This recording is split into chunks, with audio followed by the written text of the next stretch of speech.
जय हिंद दोस्तों, एक बार फिर से आपका स्वागत है आपके अपने परिवार जे स्टडी कैंपस 2.0 में। और हमारा चल रहा है मैथ्स के आईएमपी क्वेश्चंस जो कि एग्जाम में बार बार पूछते हैं आप लोगों से। ठीक है, तो हम जो क्वेश्चन प्रैक्टिस कर रहे हैं ये क्वेश्चंस बहुत आईएमपी क्लास आप लोगों के लिए बहुत आईएमपी होने वाली है, क्योंकि इसमें जितने क्वेश्चन हमने लिए हैं हर बार क्वेश्चन एग्जाम में आए हुए हैं और आते रहे और आगे भी आएंगे। ठीक है, तो इसमें पूरे कंसेप्ट हमने क्लियर किए हुए हैं, कोई भी कंसेप्ट इससे बाहर नहीं जाएगा। बस आपको क्या करना है, क्लास मिस नहीं करनी है। ये क्लास आप लोगों के लिए बहुत आईएमपी होने वाली है। ठीक है, तो चलो देरी ना करते क्लास को शुरू करते हैं। इसके लिए आप लोगों को सबसे पहले फॉर्मूले याद होना चाहिए, क्योंकि ये हमारा क्या है, मेंसुरेशन है क्षेत्रमिति। इसमें आपके पूरे फॉर्मूले काम करते हैं। ठीक है, शंकु, बेलन, घन, घनाभ, ठीक है, गोला, सबके फॉर्मूले आपको अगर अच्छे से याद है तो क्वेश्चन में आपको कोई दिक्कत नहीं जाएगी। ठीक है, हमने एक एक कंसेप्ट क्लियर किया हुआ है, इसमें हर कंसेप्ट पर हमने क्वेश्चन लिया हुआ है। मतलब अगर आपने क्लास कर ली तो आपका कोई भी कंसेप्ट क्वेश्चन एग्जाम में नहीं छूटने वाला। ठीक है, तो चलो देरी ना करते क्लास को शुरू करते हैं। तो पहला क्वेश्चन आज क्या है, अगर कोई भी डाउट है तो आप लोग तुरंत कमेंट करिए। ठीक है, कमेंट करिए, आपको आंसर इसका मिलेगा जरूर। ठीक है, आप कमेंट बाद में करते हैं क्लास के, तब भी कोई दिक्कत वाली बात नहीं है, क्योंकि इसके आंसर आपको हम रिप्लाई जरूर करेंगे। ठीक है, चलिए तो देखते हैं पहला क्वेश्चन क्या है। किसी आयताकार बक्से की आंतरिक लंबाई, चौड़ाई और ऊंचाई क्रमशः 10, 8 और 6 दी गई है, और 6240 सेंटीमीटर क्यूब घनों को पैक करने में कितने बक्सों की आवश्यकता होगी। तो यहाँ पर बात हो रही है किसकी, घन की, है ना। तो यहाँ पर देखो आयताकार जो हमारा घनाभ है, लंबाई चौड़ाई ऊंचाई दी है, मतलब ये क्या है, ये घनाभ है। क्या है, घनाभ में क्या होता है, लंबाई चौड़ाई ऊंचाई क्या होती है, अलग अलग होती है। पर हमको इतने को पैक करना है, इतने घनों को पैक करने के लिए, तो भाई जो घनाभ का आयतन है वही क्या होगा, घन का आयतन। अब यहाँ पर संख्या निकाली, देखो कुल आयतन कितना है, 6240, ये हमारा आयतन हो गया। इन जिनको हमें पैक करना है, और एक घनाभ का आयतन कितना होगा बताओ, तो लंबाई गुणा चौड़ाई और गुणा ऊंचाई, बस इतना आपको करना है। ये एक घनाभ का है, तो एक घनाभ के आयतन से कुल घन या घनाभ जो भी है उसके क्या है, इसमें भाग दे दो, तो हमारा क्या जाएगा, घनों की संख्या हमारी यहाँ पर आ जाएगी। ठीक है, यानी बक्सों की संख्या हमारी आ जाएगी। बक्से चाहे कैसे घनाकार हो चाहे फिर वो घनाभाकार, उससे हमें कोई दिक्कत नहीं है। बस आपको करना यही होता है कि कुल घन में क्या है, एक घन का हम भाग दे देते हैं। अब घन है तो घन और घनाभ है तो घनाभ। चलिए अब काटापीटी कर देते हैं इसको। 0 से 0 कट गया हमारा, 6 से काट दो, 6 एकन 6, 2 को लिया नहीं जा रहा, 6 चौके 24, 8 से काट दो, 8 एकन 8, 2 बचे, 8 तिया 24, तो हमारा आंसर आ गया 13। यानी कि 13 बक्से हमको लगेंगे इतने घनों को पैक करने के लिए। ठीक है भाई, आयतन को है ना, ये आयतन देखो सेंटीमीटर क्यों लगा हुआ है, मतलब ये आयतन की बात हो रही है। ठीक है, तो जैसा क्वेश्चन जब भी आता है आपका कि कुल आयतन है उसको मैं क्या करना है, बक्सों में पैक करना है, तो कुल में क्या करो, एक बक्से के आयतन से भाग दे दो। ठीक है, बहुत आसान क्वेश्चन होता है। चलिए अगला क्वेश्चन देखते हैं। किसी घनाभ की 3 संलग्न फलकों के क्षेत्रफल हमको दिए गए हैं। हमारे पास एक घनाभ है, ठीक है भाई, घनाभ तो आप लोग बना ही लेते होते हैं, हमारे पास घनाभ है। मान लो घनाभ के क्या फलक दिए गए हैं, ऊपर वाला फलक, साइड वाला, तो इनके फलकों के क्षेत्रफल ऐसे मान लो मोबाइल है। अब इसमें फलक है, देखो ऊपर वाला फलक, नीचे वाला, इधर वाला, इधर वाला, इधर वाला, तो 3 फलकों के क्षेत्रफल हमको दिए गए हैं। 3 फलकों के क्षेत्रफल दिए गए हैं, तो हम क्या मान के चलते हैं कि मान लो पहला वाला जो फलक है ए, क्या दिया है, लंबाई गुणा चौड़ाई होता है, लंबाई गुणा चौड़ाई। हमने यहाँ पर LBH लंबाई चौड़ाई ऊंचाई मान रहे हैं। ठीक है, अब यहाँ पर थोड़ा सा क्या बी दिया है, तो ये बी अलग है और वो भी हम अलग मानते हैं। ठीक है, चलिए, और सी हमारा क्या है, H इंटू ये हमारा होता है तरीका कि लंबाई इंटू चौड़ाई, चौड़ाई इंटू ऊंचाई, ऊंचाई इंटू लंबाई, 3 फलकों के क्षेत्रफल होते हैं। अगर हम तीनों का इंटू करें, A into B into C करते हैं, ठीक है, तो क्या आएगा देखो, L into B, B into H और H इंटू एल। तो यहाँ पर आ गए L का स्क्वायर, B का स्क्वायर और H का स्क्वायर। ठीक है भाई, L 2 L है, 2 B है, 2 H है। ठीक है, अब इन तीनों पे स्क्वायर लगा सकते हैं, LBH का होल स्क्वायर, और जब इसका स्क्वायर हटाओगे तो क्या लग जाएगा, अंडर रूट। क्या लग जाएगा, अंडर रूट, और यह आ जाएगा LBH। और लंबाई गुणा चौड़ाई गुणा ऊंचाई क्या होता है, आयतन होता है घनाभ का, क्या होता है, आयतन। तो भाई आयतन क्या जाएगा, अंडर रूट में ABC। जब ABC क्या हो, फलकों के क्षेत्रफल हो, फलकों के क्या हो, क्षेत्रफल हो। ठीक है, कोई दिक्कत है क्या, फलकों के क्या हो, क्षेत्रफल हो। तो बहुत सिंपल क्वेश्चन है, बस करना कुछ नहीं। देखो यहाँ पर फलकों के क्षेत्रफल दिए गए हैं, तो आपको पता होना चाहिए 3 फलक होते हैं, उनके क्षेत्रफल क्या होते हैं। फलक मतलब एक पृष्ठ का, एक पृष्ठ में क्या होता है, लंबाई और चौड़ाई। फलक 6 होते हैं घन घनाभ में, तो यहाँ पर एक पृष्ठ यानी एक फलक की बात हो रही है, तो फलक क्या होता है, लंबाई गुणा चौड़ाई, क्योंकि आयताकार होता है। तो यहाँ पर एक फलक का A मतलब L गुणा B, बी मतलब बी गुणा एच, सी मतलब एच गुणा एल। जब सॉल्व किया तो लंबाई चौड़ाई ऊंचाई क्या होता है, आयतन, यानी आयतन क्या जाएगा फलकों के फॉर्म में अंडर रूट में एबीसी, तो अंडर रूट में एबीसी आ गया। ठीक है भाई, कोई दिक्कत? चलिए आगे बढ़े, ये दोनों सेम सेम कर दिए क्या। चलिए अगला देखते हैं। यदि झील की लंबाई और चौड़ाई क्रमशः 40 10 दी गई है, लंबाई हमको दी है 40, ठीक है भाई, बहुत सिंपल क्वेश्चन है लेकिन एग्जाम में आपके ये आने हैं। ठीक है, चौड़ाई दी है 10 मीटर और ऊंचाई हमको पता नहीं है। ठीक है भाई, निकालना है। तो 1200 घन मीटर पानी है, 1200 घन मीटर पानी है भाई, तो सिंपल सी बात है। तो देखो भाई लगा दो, लंबाई गुणा चौड़ाई गुणा ऊंचाई, कितना दिया है 1200 सेंटीमीटर क्यूब, मीटर क्यूब है ना, 1200 मीटर क्यूब दिया हुआ है। ठीक है भाई, यहाँ तक कोई दिक्कत? बोलो नहीं है कोई दिक्कत। अब लंबाई कितनी दी है, लंबाई दी हमको 40, चौड़ाई दी हमको 10, ऊंचाई हमसे पूछ रहे हैं, झील की ऊंचाई मतलब झील की गहराई पूछ रहे हैं, गहराई कितनी है भाई। ठीक है, ठीक है, झील बनी हुई है तो झील क्या पूछ रहे हैं, आपसे गहराई पूछ रहे हैं, गहराई कितनी है भाई, यानी एच। ठीक है, चलिए तो यहाँ पर एक काम करो, देखो काटा पीटी कर दो, हो जाएंगे बट्टे में, तो 1200 और बट्टे में क्या आएगा 40 और गुणा 10। अब काट दो, 2 जीरो से 2 जीरो कट गए, 4 या 12, तो गहराई आ गई कितनी 3 मीटर, गहराई मतलब की ऊंचाई कितनी आ गई 3 मीटर। तुम्हारा क्या लगा दिया, घनाभ का हमने आयतन का सूत्र लगा दिया। चलिए आगे देखते हैं। 1 लीटर जूस का डिब्बा घनाकार आकृति का है, एक घनाकार आकृति का डिब्बा है। ठीक है, उसका आधार वर्गाकार जिसकी माप दी है 8 यानी लंबाई और चौड़ाई हमको दी गई है 8। डिब्बे में जूस की गहराई कितने अधिक समीप होगी, तो सेम वही कहानी होगी ना, ये तो लंबाई गुणा चौड़ाई गुणा ऊंचाई, ये तो सेम क्वेश्चन वही हो गया। 1 लीटर है, बस अब इतना पता होना चाहिए 1 लीटर में कितने जाएंगे 1000 सेंटीमीटर क्यूब। ठीक है, 1 लीटर में 1000 सेंटीमीटर क्यूब जाएंगे, बस इतना से यहाँ पर चेंज करना था। अब यहाँ पर 8 गुणा एच, ये सेम आपका वही है। ठीक है भाई, आप काटा पेटी कर दो, आपका आंसर आ जाएगा 8 गुणा 8, 4 से काट दें, 4 दूनी 8, 4 दूनी 8, 2 बचे, 4 पंजे 20, ये आ गया। फिर 2 से काट दो तो 125।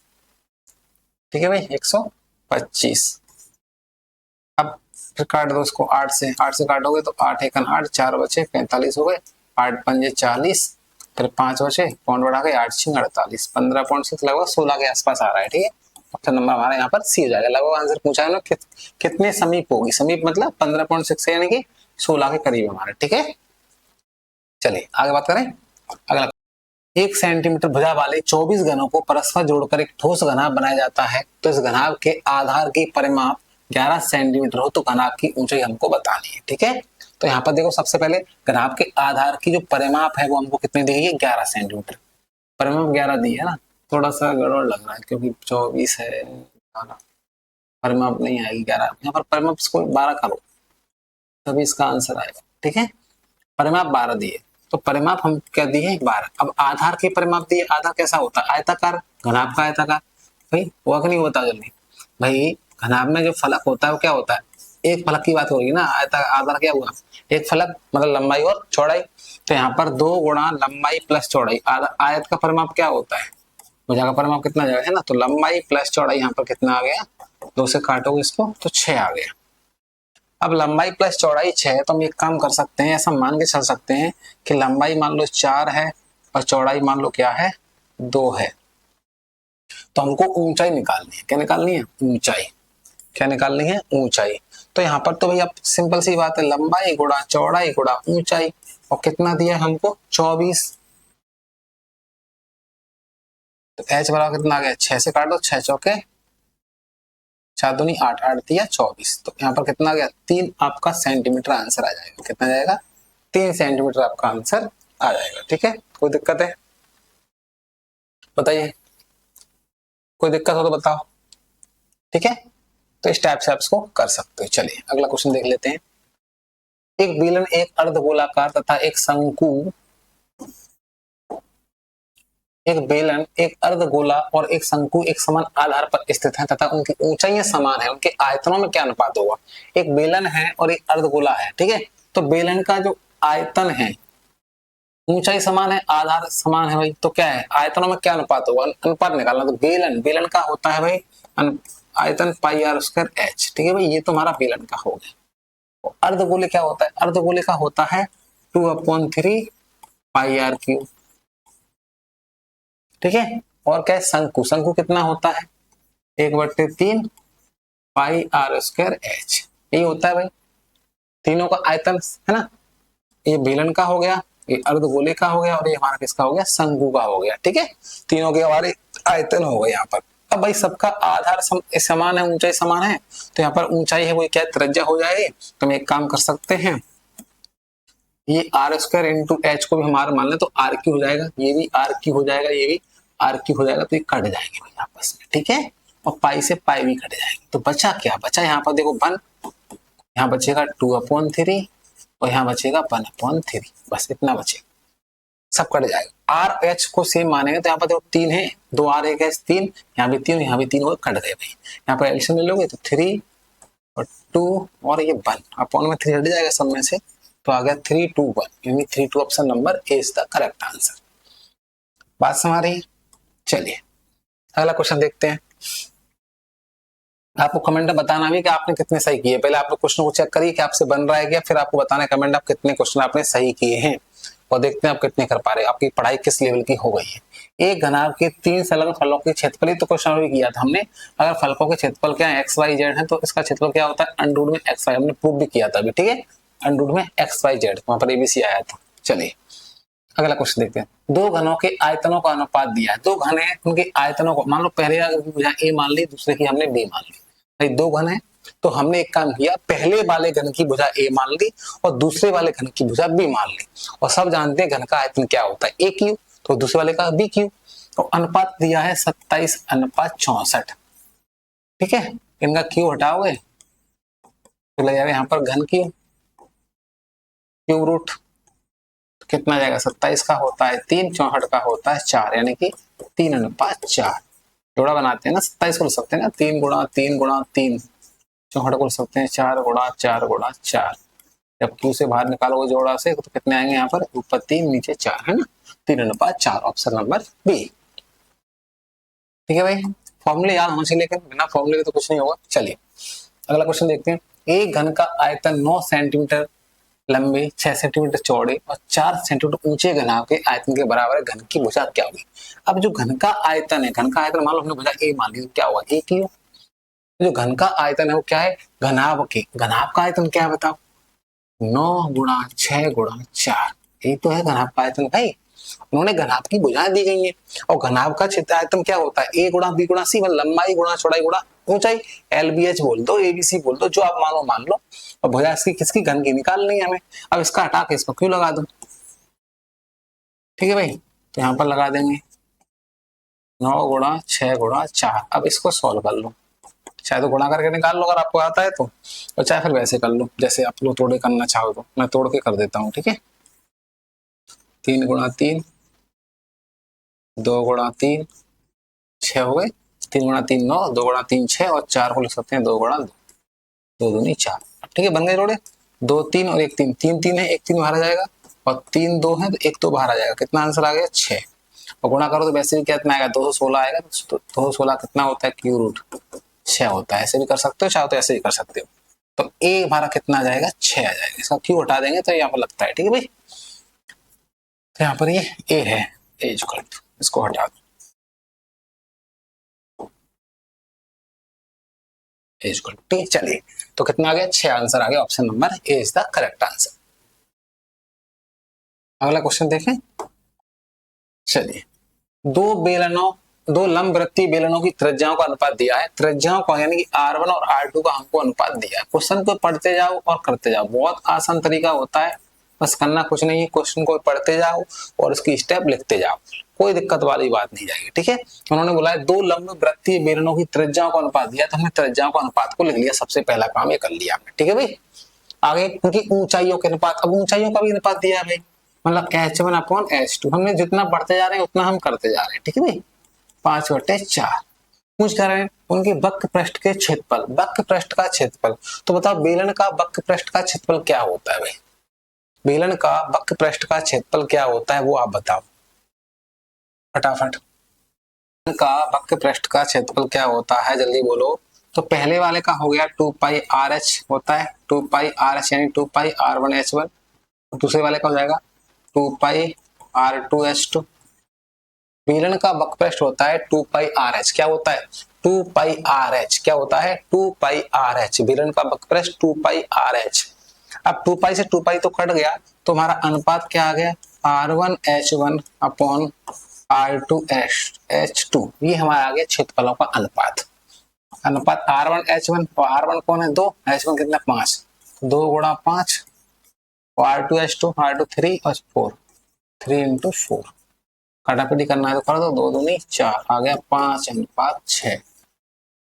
5:6 क्या ऑप्शन है? बिल्कुल है भाई 5:6। हमारा कितना आंसर आ गया 5:6। कोई दिक्कत बताइए, बढ़े आगे। चलिए अगला क्वेश्चन देखते हैं। वाले बेलनों के व्यास और अनुपात दिया हुआ है और ऊंचाइयों में निकालना है। तो भाई सबसे पहले यहाँ पर दो बेलन की बात हो रही है, तो मान लो पहले बेलन का हमारा क्या है πr1² h1, क्योंकि πr होता है बेलन का आयतन, πr²h क्या होता है बेलन का आयतन πr²h। दूसरे वाले का हो जाएगा πr2 है ना और h2। ठीक है भाई, कोई दिक्कत, पाई से पाई तो कट जाएगा, यहाँ पर अनुपात लोगे तो कोई दिक्कत वाली बात नहीं है। अब यहाँ पर हम एक काम करते हैं, हमको दिया है उनको ऊंचाई निकालनी है, तो एक काम करते हैं h1 h2 को इधर ले आओ, कितना आ गया अपॉन h2। यहाँ पर कौन है ऊपर r2² नीचे कौन है r1 का स्क्वायर। अब व्यासों का जो अनुपात है तो वह त्रिज्याओं का अनुपात भी वही आएगा। ठीक है, क्योंकि हाफ हाफ करोगे तो उससे कोई दिक्कत तो फर्क पड़ेगा नहीं उससे। अगर हाफ कर भी दोगे 3/2, जैसे व्यास का आधा त्रिज्या होती है भाई 3 का आधा 3/2 लगाओगे, 2/2 भी लगाओगे तो उससे कोई दिक्कत वाली बात नहीं। आप डायरेक्ट लगा सकते हैं। व्यास का अनुपात दिया है ना, अनुपात तो अगर दिया है तो त्रिज्या अनुपात भी वही आएगा भाई। अनुपात दिया है ना व्यास का, अब व्यास का आधा करोगे त्रिज्या अनुपात तो वही आएगा, उससे कोई फर्क तो पड़ने वाला नहीं, कट पड़ जाएगा यहाँ पर। तो r2 कौन है भाई, r2 2 है, 2 का स्क्वायर, r1 कौन है r1 3 है, तो ये जाएगा 3 का स्क्वायर, तो ये आ गया 4/9। तो 4:9 आ जाएगा आपका, 4:9 किसका, ऊंचाइयों का अनुपात। कितना सिंपल क्वेश्चन था, बट लेकिन दिमाग वाला क्वेश्चन था। उन्होंने बेलनों के व्यास का दिया हुआ है ना, फिर आप लोग उसका आधा करते, क्या करते 3/2, इसका भी करते 2/2 है ना, इनका स्क्वायर लगाते, तो बात तो यहाँ पर वही बनेगी। हालांकि 9/4, 4/4 तो कट गए, तो 9:4 आ गया। ठीक है, पलट दोगे तो क्या बन जाएगा 4:9। पलट क्यों दोगे, क्योंकि ये h1 h2 यहाँ पर h2/h1 r2/r1 लेना है, यहाँ पर r1 r2 है इसलिए। ठीक है, तो जो ऊंचाइयों का अनुपात होता है वो क्या होता है, त्रिज्याओं के व्युत्क्रम के वर्ग के बराबर होता है ना, ये आपको ध्यान रखना है। चलिए अगला क्वेश्चन देखते हैं। चलिए देखते हैं क्या क्वेश्चन हमारा। त्रिज्याओं का अनुपात दिया हुआ है, यानी r1 दिया है हमको 2 और r2 दिया है मान लो हमको 3। x के फॉर्म में मान सकते हो, पर x जरूरत नहीं है, डायरेक्ट कर सकते हैं। यहाँ पर त्रिज्याओं का अनुपात हो गया और ऊंचाइयों का अनुपात दिया हुआ है 5:h2। h2 कितना है, h2 हमारा हो जाएगा मान लो कितना 13। चलिए 13 यहाँ पर गलत लग रहा है, यहाँ पर 3 आएगा, कितना आएगा 3 है। ठीक है भाई, मैं स्प्रेड बना फिर आंसर मैच नहीं होगा आपका। चलिए अब यहाँ पर लगा दो फॉर्मूला। उन्होंने पूछा है आयतनों का अनुपात, आयतनों का अनुपात पूछा है, दोनों बेलन के आयतनों का अनुपात। तो आयतन कट जाए, पाई से पाई कट गया, r1 हमारा कितना है बताओ 2, 2 का स्क्वायर 4, h1 कितना है, h1 है 5 और r2 कितना है 3 और h2 कितना है, h2 है 3।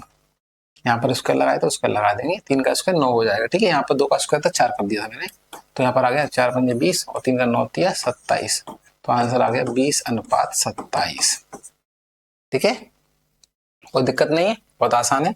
चलिए अगला क्वेश्चन देखते हैं। समान आयतन के दो लंबवृत्तीय बेलनों की ऊंचाइयों का अनुपात दिया है, अर्धव्यासों का पूछ रहे हैं। भाई ऊंचाइयों का दिया है तो किसका पूछ रहे हैं, अर्धव्यासों का। तो अभी तो हमने निकाला था कि h1/h2 इक्वल टू क्या होता है r2² अपॉन r1 का स्क्वायर। अब ऊंचाई में दिया 1:2, तो पूछ रहे हैं किसका, अर्धव्यासों का। इनका स्क्वायर रूट लगा दो, तो आ गया 1/√2, 1/√2 कितना h2/h1 आया है, तो हमको चाहिए h1/h2, तो कितना आएगा √2/1, यानी कि √2:1 है। यहाँ थोड़ा सही कर लेना इसको, √2:1 है यहाँ पर। ठीक है, √2:1 है। ठीक है भाई, कितना सिंपल था, ये तो हमने अभी निकाला था ना, आयतन बराबर कर दिया हमने। ठीक है, तो यहाँ पर कर सकते हैं डायरेक्ट। चलिए अगला क्वेश्चन देखो। एक समलंब बेलनाकार बर्तन पानी में भरा हुआ है, उसी पानी को रखने के लिए बर्तन के बराबर व्यास और ऊंचाई वाले कितने लंब शंकुओं की आवश्यकता होगी। भाई देखो एक चीज बताऊं मैं आपको, सुनना अच्छे से। ऐसे मान लो ये हमारा बेलन है और ये हमारा एक शंकु है, ठीक है भाई, ये हमारा क्या है, एक शंकु है। तो शंकु का जो आयतन अगर लंबाई चौड़ाई मतलब ऊंचाई आर और एच, आर और जो कौन से एच दोनों के सेम हो, इसका आर हो, इसका एच हो, ठीक है। जब दोनों के सेम होते हैं त्रिज्या और ऊंचाई, तो फिर यहाँ पर क्या होता है, जो इसका आयतन है वो कितना होता है, बोलो पाई आर स्क्वायर एच। इसका कितना होता है 1/3 पाई आर स्क्वायर एच, होता नहीं होता। तो भाई सिंपल सी देखो क्या दिख रहा है आपको, ये पूरा एक है, यहाँ 1/3 है, मतलब 1/3 है। मतलब अगर ऐसे 3 शंकु लगेंगे हमको, ऐसे 3 शंकु लगेंगे तब जाके एक बेलन बनेगा, क्योंकि इसका अनुपात निकालोगे भाई आप पाई आर स्क्वायर एच और 1/3 पाई आर स्क्वायर एच कट गए, पाई 3 पर जाएगा तो कितना है ना, कितना बचेगा 3 अनुपात 1 बचेगा, पाई से पाई कट गया ना, तो 3 अनुपात 1। मतलब कहने का ये है कि ऐसे शंकु अगर समान ऊंचाई त्रिज्या है तो ऐसे 3 शंकुओं से क्या बनेगा, बेलन। तो कितने आपको चाहिए, 3 शंकु हमको चाहिए, ठीक है भाई। चलिए आज का हम लास्ट क्वेश्चन देखते हैं, क्वेश्चन नंबर 15 लिए थे हमने, और ये क्वेश्चन आपको घर से होमवर्क में करना है और उसका आंसर कमेंट में करना है, ठीक है। देखते हैं कितने लोगों ने क्लास पूरी देखी है और कितने लोग इसको कर सकते हैं अब, ठीक है। इसका आंसर कमेंट में करना है ना। तो क्लास कैसी लगी, अगर क्लास आपको थोड़ी भी अच्छी लगी है तो चैनल को सब्सक्राइब करें, लाइक करें, शेयर जरूर करें, ठीक है। मिलते हैं क्लास में, धन्यवाद।